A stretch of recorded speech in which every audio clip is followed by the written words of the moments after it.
Shalom and good evening. This is TV7 Israel News broadcasting to you from Jerusalem. And in today's top stories, Prime Minister Benjamin Netanyahu announces ahead of U.S. President Donald Trump's upcoming visit to Israel scheduled for the 22nd of May that it would be fitting for all the embassies, particularly the Embassy of the United States, to relocate to Israel's capital, Jerusalem. Israel's ambassador to the United Nations, Dani Danon, accuses the Palestinian Authority of supporting families of Palestinians that committed acts of terror with internationally donated funds. The leader of the Lebanese Hezbollah organization, Sheikh Hassan Nasrallah, claimed that Israel was scared and worried of any future confrontation, while declaring that any future conflict between his Iranian-backed militia and the Jewish state could also take place inside Israeli territory. Prime Minister Benjamin Netanyahu announced ahead of U.S. President Donald Trump's upcoming visit to Israel, scheduled for the 22nd of May, that it would be fitting for all the embassies, particularly that of the United States, to relocate to Jerusalem. Netanyahu said at a convention last night of his ruling Likud faction that Jerusalem, the capital of the state of Israel and the eternal capital of the Jewish people, was the natural place for all embassies of states that have diplomatic ties with the Jewish states. Meanwhile, at the United Nations headquarters in New York City, Israel's ambassador to the UN, Dani Danon, accused the Palestinian Authority of supporting families of Palestinians that committed acts of terror.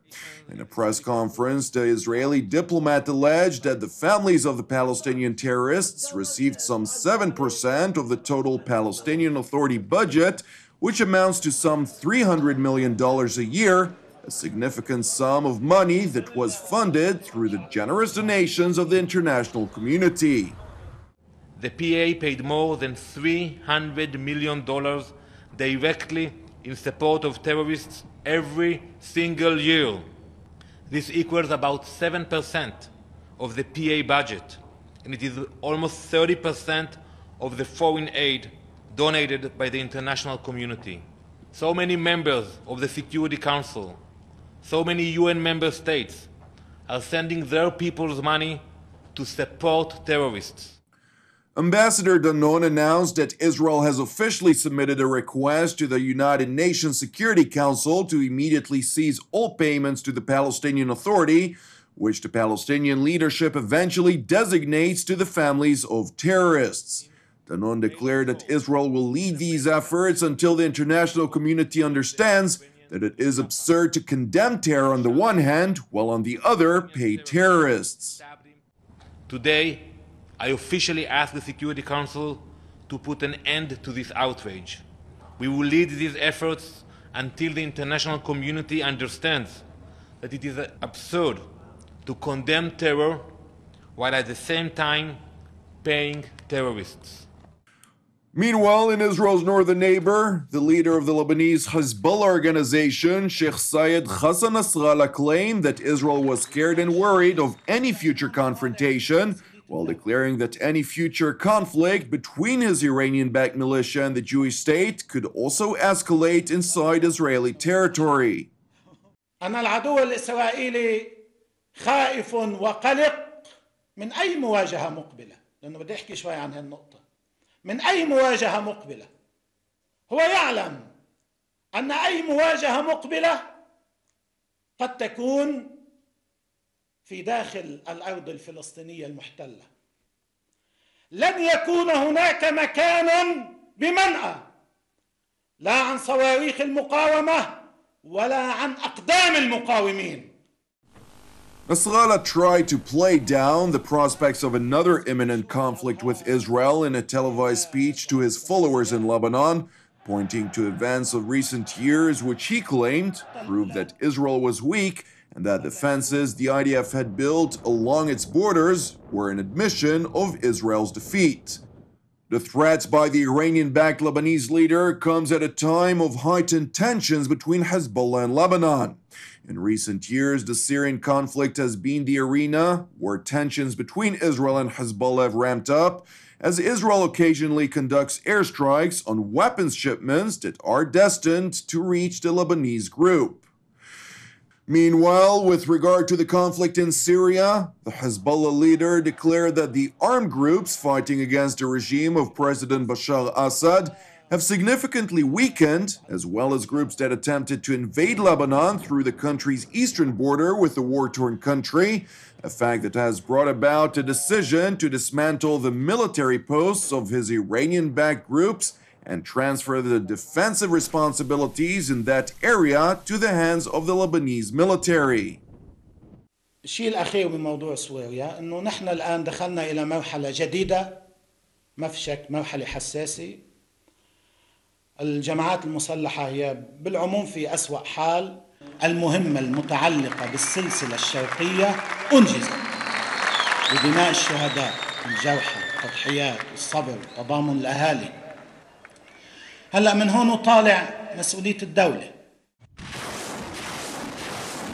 Sheikh Nasrallah further asserted that reports regarding cracks in the alliance between Syria, Russia, Iran, and the Shiite militias fighting to protect the rule of President Bashar al-Assad was an illusion, declaring that the alliance was currently in its best position since the beginning of the bloody conflict.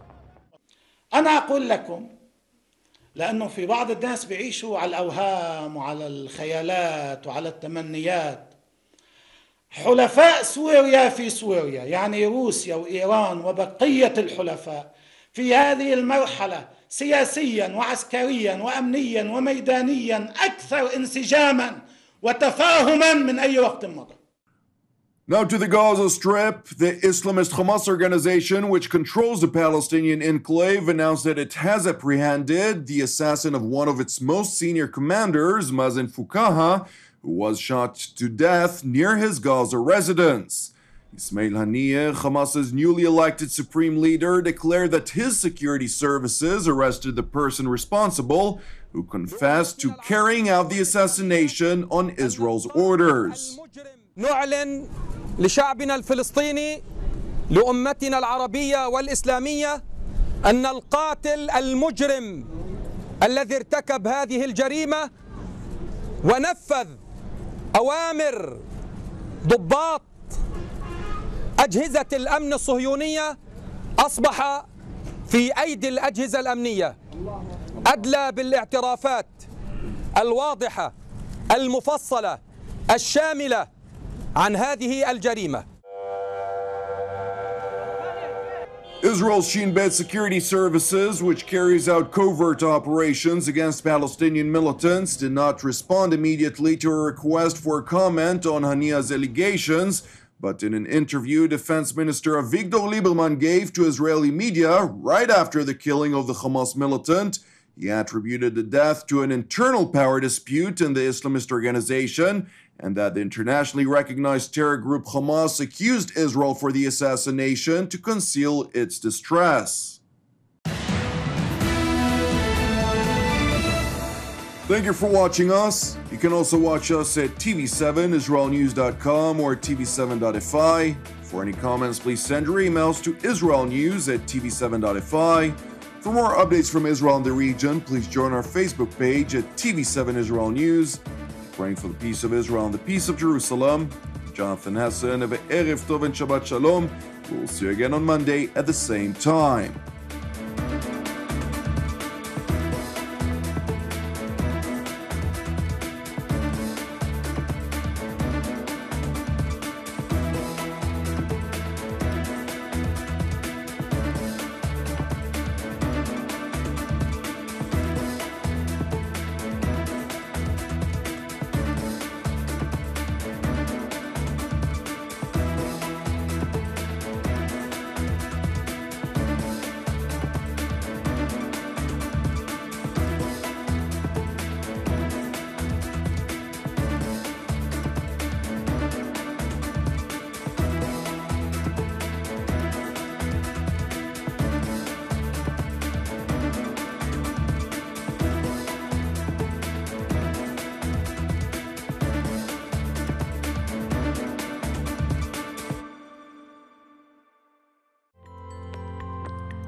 In order to donate to TV7 Israel News, please follow these simple steps.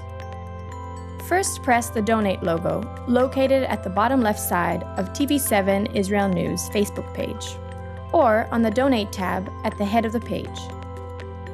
Then insert the amount you'd like to donate, and fill in your credit card information. Just like this. And press Review Donation and continue. After reviewing your donation details, please press Donate to finalize your donation. That's it! Your donation is now complete, and an email with your donation details has been sent to your email address. You can also print your donation receipt by pressing the link here. Thank you for supporting TV7 Israel News.